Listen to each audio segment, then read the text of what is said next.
Hello everyone, welcome to my YouTube channel. This is Milan Ganjoliya on my channel M K physics. आज जो हम topic discuss करने वाले हैं वो है wave guide.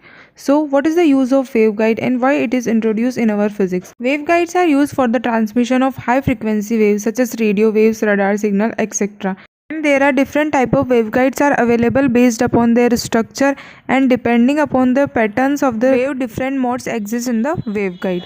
Here we will see the definition of the waveguide. Hollow tube made up of a conducting material which is used for microwave transmission. ठीक है, तो अ होलो ट्यूब मतलब एक खाली ट्यूब जो कि कंडक्टिंग मटेरियल से बनी हुई है उस और किस लिए यूज़ कर रहे हैं हम? माइक्रोवेव ट्रांसमिशन के लिए। ठीक है, तो माइक्रोवेव को हम ट्रांसमिट कर रहे हैं तो उससे हमें पहले पता होना चाहिए कि माइक्रोवेव क्या होती है। तो माइक्रोवेव को अगर हम समझें तो हमारे पास एक इलेक्ट्रोमैग्नेटिक स्पेक्ट्रम होता है। इलेक्ट्रोमैग्नेटिक स्पेक्ट्रम में अलग अलग फ्रिक्वेंसी और वेवलेंथ की वेव्स होती है। ठीक है, तो उसी इलेक्ट्रोमैग्नेटिक स्पेक्ट्रम में एक वेव है जिसकी फ्रिक्वेंसी होती है 1 गीगाहर्ट्ज़ टू 1000 गीगाहर्ट्ज़ और जो वेवलेंथ होती है वो होती है 30 सेंटीमीटर टू 0.03 सेंटीमीटर। और ये इस रेंज की जो वेव होती है उसको हम क्या कहते हैं? माइक्रोवेव। ठीक है, तो इस शॉर्टेस्ट वेवलेंथ वेव होती है माइक्रोवेव और इसी माइक्रोवेव को ट्रांसमिट करने के लिए हमने जो एक चीज़ या एक गाइड बनाई उसको हमने क्या कहा है? Wave guide. मतलब वेव गाइड मतलब वेव को गाइड करने के लिए। ठीक है, मतलब वेव का जो ट्रांसमिशन है किसी पर्टिकुलर डायरेक्शन में और किस तरह ट्रांसमिशन हो इसको गाइड करने के लिए हमने एक वेव गाइड बनाई। ठीक है, तो होप आप लोगों को यहाँ तक समझ आया होगा। अब इसको हम और अच्छे से एग्जांपल से समझते हैं। ये कितने टाइप्स की होती है ये भी हम समझेंगे बट बिफोर एक एग्जांपल से। ठीक है, तो सपोज़ यहाँ पर कोई वेव है। अगर हम साउंड वेव का केस लें, ठीक है, साउंड वेव का अगर हम केस लें तो सपोज़ अगर हम यहाँ पे कोई एक इंसान खड़ा है वो किसी दूसरे पर्सन को अगर कोई आवाज़ देगा, ठीक है, तो जो अगर हम वेव जो साउंड वेव है वो एयर में ट्रेवल होकर इस तरह अगर एयर में ट्रेवल होकर गई तो क्या होगा? साउंड का जो लॉस है वो बहुत ज़्यादा होगा क्योंकि एयर में जो हमारी आवाज़ है वो वेव क्या होगी? स्प्रेड हो जाएगी, तो जो बहुत कम आवाज़ वहाँ तक पहुँचेगी। बट इन केस अगर हम एयर में साउंड ट्रेवल ना करके अगर हम एक पाइप में आवाज़ दें, ठीक है, और पाइप उसके पर्सन से कनेक्ट कर दें तो आवाज़ क्या होगी? जल्दी भी जाएगी और आवाज़ भी उसकी लॉस जो होगा वो भी बहुत कम होगा। ठीक है, तो इसीलिए हमने इसी तरह इसी एग्जाम्पल को समझते हुए आप देखिए कि अगर हम माइक्रोवेव किसी वेवगाइड के थ्रू ट्रांसमिट करेंगे तो जो हमारा लॉस होगा वो बहुत कम होगा। तो लॉस को कम करने के लिए हमने एक वेवगाइड बनाई ताकि हम क्या होगा? लार्ज डिस्टेंस तक उन वेव्स को ट्रांसमिट कर सकें विदाउट एनी लॉस। ठीक है, तो जो उसकी नेक्स्ट डेफिनेशन है वो है waveguides are use principally at frequencies in the microwave range. जैसा कि मैंने आपको बताया कि वेवगाइड्स को हम माइक्रोवेव जो फ्रिक्वेंसी रेंज है 1 गीगाहर्ट्ज़ टू 1000 गीगाहर्ट्ज़ इन्हीं को ट्रांसमिट करती है। ठीक है, तो अगर जो हाई वेवलेंथ वेव्स होगी मतलब लॉन्गर वेवलेंथ जो वेव्स होगी उनको गाइड करने के लिए या उनको ट्रांसमिट करने के लिए जो वेवगाइड्स हम यूज़ करेंगे वो क्या होगी? वो भी बड़ी बड़ी होगी। जितनी ज़्यादा वेवलेंथ होगी उतनी बड़ी वेवगाइड हमें यूज़ करनी पड़ेगी। ठीक है, तो थोड़ा सा हम देख लेते हैं कि टाइप्स ऑफ वेवगाइड। ठीक है, तो टाइप्स ऑफ वेवगाइड क्या होती हैं? फर्स्ट जो टाइप ऑफ वेवगाइड है वो है रेक्टेंगुलर वेवगाइड। फर्स्ट जो टाइप ऑफ वेवगाइड है वो है रेक्टेंगुलर वेवगाइड। अब रेक्टेंगुलर वेवगाइड क्या है? तो रेक्टेंगुलर वेवगाइड का मतलब है कि अगर जो ये होलो ट्यूब है, जो होलो ट्यूब हमने यहाँ पढ़ी, ये जो हमने पढ़ा यहाँ पे होलो ट्यूब, तो जब होलो ट्यूब होगी अगर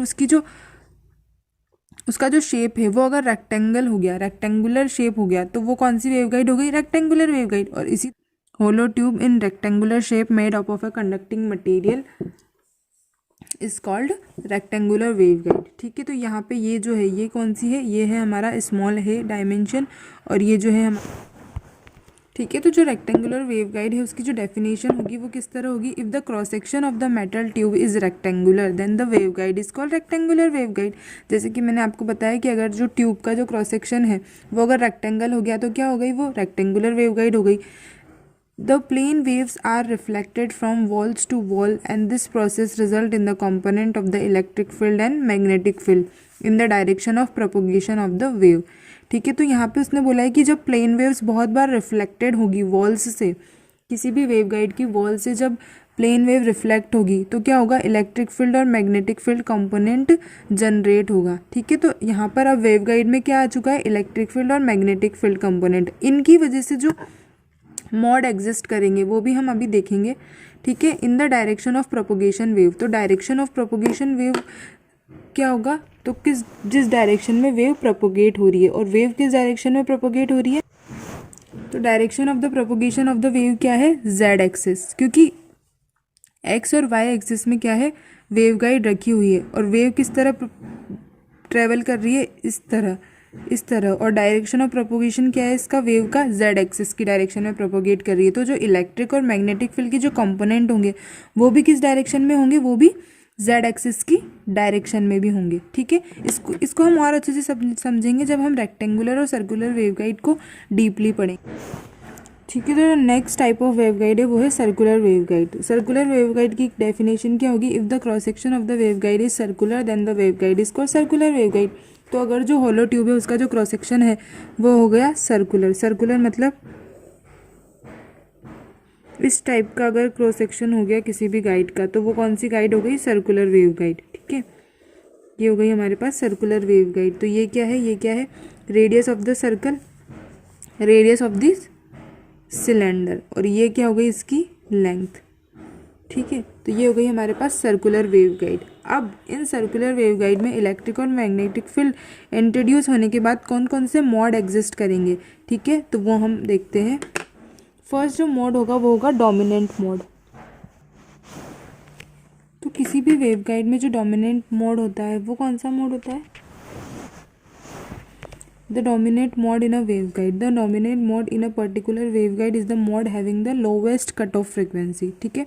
तो वो मोड जबकि वेव गाइड के पास क्या हो, लोवेस्ट कट ऑफ फ्रिक्वेंसी हो, वो मोड कौन सा मोड कहलाता है, डोमिनेंट मोड। इसको हम जब डीप में पढ़ेंगे रेक्टेंगुलर सर्कुलर वेव गाइड को, तब आपको समझ आ जाएगा कि डोमिनेंट मोड क्या होता है। As a wave move in a guide then infinite variety of patterns are possible and these patterns are called modes. जब भी कोई वेव ट्रेवल करती है, ठीक है, जब भी कोई वेव इस तरह ट्रेवल करती है, ठीक है, तो वो गाइड के अंदर ट्रेवल करेगी और बहुत ही अलग अलग पैटर्न फॉर्म करेगी। तो उन पैटर्न्स को हमने क्या कहा है, मोड्स, ठीक है। तो जो तीन जो पॉसिबल मोड्स हैं या तीन जो डिफरेंट टाइप के मोड्स हैं वो कौन कौन से हैं, टीई मोड।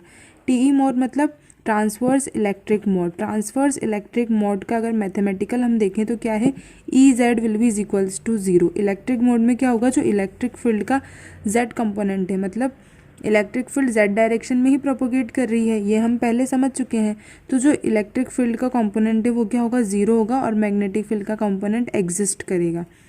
और टीएम मोड में अगर हम देखें which is transverse magnetic mode, तो ट्रांसफर मैग्नेटिक मोड में क्या होगा, एच जेड जो कंपोनेंट है, मतलब मैग्नेटिक फील्ड का जो कंपोनेंट है वो ज़ीरो होगा और इलेक्ट्रिक फील्ड का कंपोनेंट एग्जिस्ट करेगा, ठीक है। अब जो थर्ड मोड है वो है हमारे पास टीईएम मोड। तो टीईएम मोड में क्या होगा, transverse electric and magnetic mode. तो ट्रांसफर्स इलेक्ट्रिक और मैग्नेटिक मोड में क्या होगा, ई जेड और ई जेड और एच जेड दोनों ही कंपोनेंट क्या होंगे, ज़ीरो होंगे। इलेक्ट्रिक और मैग्नेटिक फील्ड दोनों कंपोनेंट क्या होंगे, ज़ीरो होंगे टीईएम मोड में, ठीक है।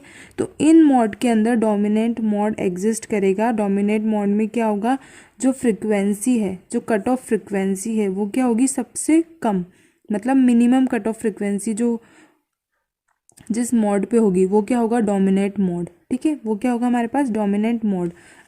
और जो कैरेक्टरिस्टिक हम इन वेव गाइड्स के अंदर देखेंगे वो कुछ इस तरह है। तो जो कैरेक्टरिस्टिक हम कैलकुलेट करेंगे वो क्या है, फर्स्ट जो है वो है cut off frequency. Cut off frequency मतलब एफसी, जो मिनिमम फ्रिक्वेंसी, और इस फ्रिक्वेंसी पे कौन सा मोड एग्जिस्ट करेगा, डोमिनेंट मोड। और फिर कैलकुलेट करेंगे हम cut off wavelength. Cut off frequency की हेल्प से हम कट ऑफ वेवलेंथ कैलकुलेट कर सकते हैं। ग्रुप वेलोसिटी विच इज़ हमारा वीजी, ग्रुप वेलोसिटी को हम डिनोट करेंगे वीजी से। Next is impedance Z G, that will be is equals to X upon